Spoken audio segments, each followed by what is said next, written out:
ያገኘነ ሰው ሁሉ ጉልበቱን የሚሞክር በክርስቲያኖች ነው።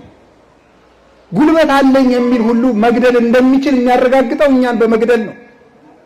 የክርስቲያኖችን እንኳን ትልልቆቹን ሕፃናትን አንቆ በመግደል ጀግንነት የሚመስላቸው ሰዎች ናቸው አሉ።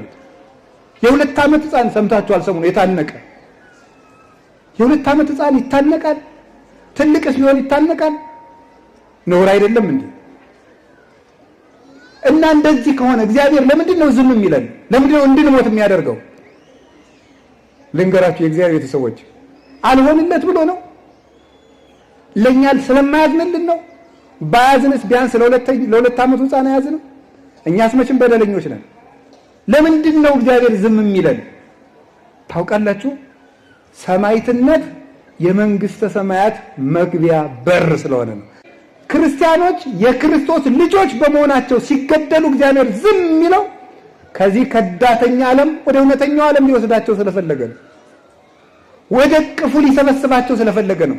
ለዚህ ነበር አንድ የቤተ ክርስቲያን ሊቅ ሁለተኛው ክፍለ ዘመን ላይ የነበረ እናንተ ግረፉን፣ እናንተ አሰቃዩን፣ እናንተ ደብድቡን፣ መከራውን በጨመራችሁብን መጠን ከእግዚአብሔር አክሊል ይጨመርልናል ያለ ለዚህ ነበረ።